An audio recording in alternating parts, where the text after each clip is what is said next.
Hey guys, welcome back to another video. In this video, I'm going to show you how to install a Sinister external coolant filtration kit on your 6-liter Powerstroke diesel. It's the same similar setup on all the Powerstrokes and pretty much all the diesel engines out there, but I can only speak from experience from the 6-liter. So let's get started. Okay guys, now the tools you're going to need to do this install are very basic and very simple. You're going to need a flathead screwdriver to tighten down your hose clamps. You're going to need a pair of pliers, possibly, depending if you have to take any hoses off. You're going to need a 10mm wrench. This happens to be a ratcheting wrench. They work really well. Or a 10mm deep socket and ratchet. You're going to need an X-Acto knife or a pair of snips or both to cut your hose depending on what hose you're cutting. One may work better than the other. You're going to need an 8mm socket, possibly an extension, and a ratchet to tighten down your hose clamps again. And depending if your kit came with them or not, you might need some hose clamps, 2 smaller ones and 2 larger ones. And of course you're going to need the Sinister kit itself. Okay guys, first step of the install is to make sure that the truck is totally cooled and you're not working with hot coolant. Second thing we got to do is take out this 10mm bolt. That's where the actual filter is going to mount. So we're going to start by just removing it. That's where the 10mm ratchet comes in.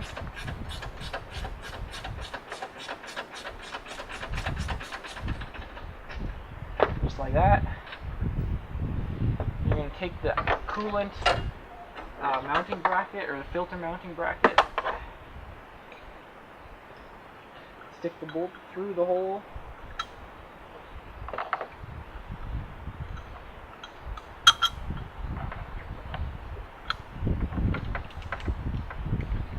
And mount the kit.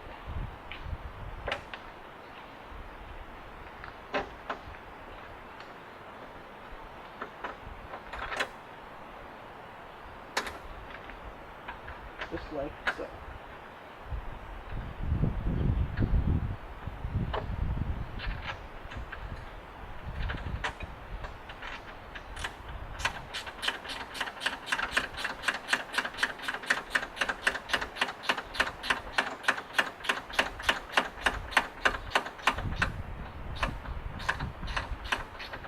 Snugged up nice and tight.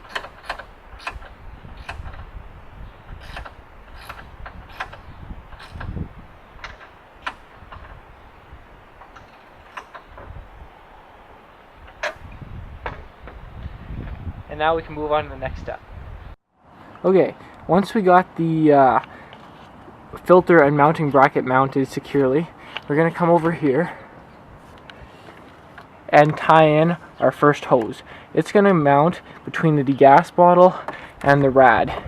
It's going to splice in right here. So that's the next step. Okay, the next step, as I said, is to cut the small hose right here. Measure out where you kind of think the key fitting will go. Grab your cutting device. Make sure there's no pressure in the hose. And go ahead and slice it.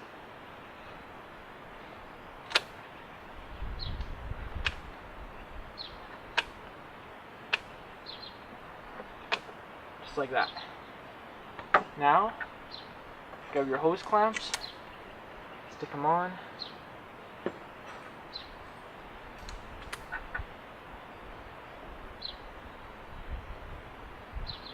grab your T-fitting, insert her in, like so, just like that, and get ready to start tightening down your hose clamps.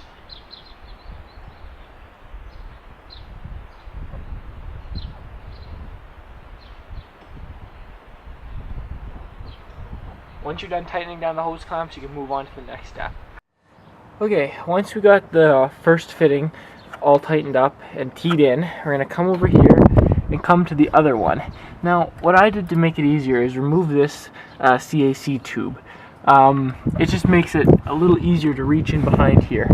So this is the second one, and it's got to splice in to this coolant line that goes to the heater core right here. It's right behind your oil fill tube.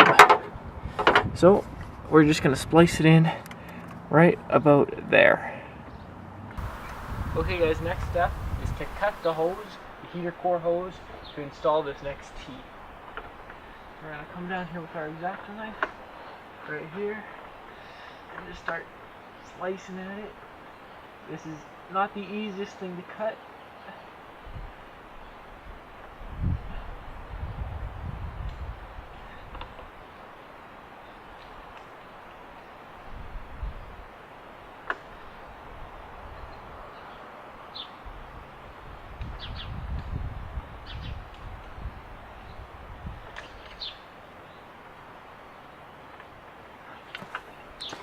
So at this point, I wasn't aware that coolant was going to start leaking all over the place out of this hose. Everything I read said that no coolant would leak as long as you let the vehicle cool down. Well, I guess that wasn't the case because I had coolant leaking everywhere. So I just ran to go and grab a towel and a pan to put underneath and catch some of the coolant.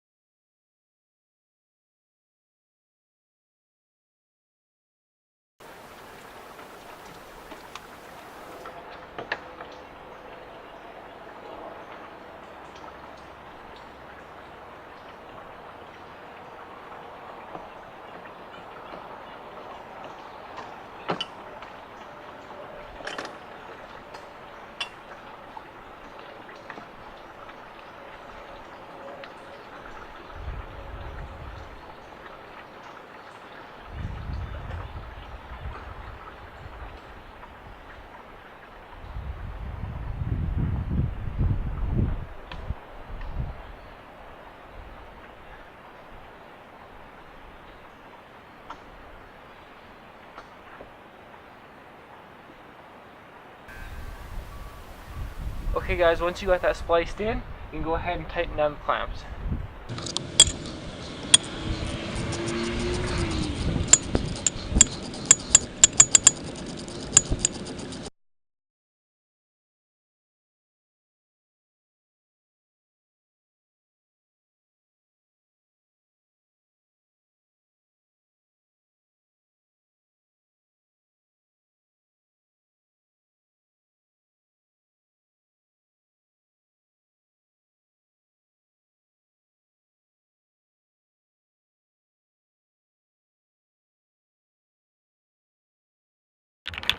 Okay guys, once you got it all cinched up, you gotta make sure that these little valves are turned on, and you're gonna want to go ahead and start your truck and let it run for a bit. Make sure you got no leaks anywhere in the system.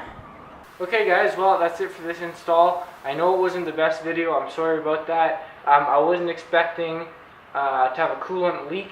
All the research and the instructions I've read said no coolant will leak. Well, obviously that wasn't the case, but we did manage to get it done. So again, I'm sorry for the kind of messed up in the filming right there, but anyway, hope you guys enjoyed. I hope it gave you somewhat of an idea of how to install it. It's a very basic install. Stay tuned for many more videos. Subscribe, comment. I know I've been doing a lot of videos about the Ford 6-liter. That's because that's my main vehicle. That's my daily driver. That's what I drive. That's what I do all my mods on. But I hope to have a few project vehicles coming here in the near future. So subscribe, comment, and see you in the next video.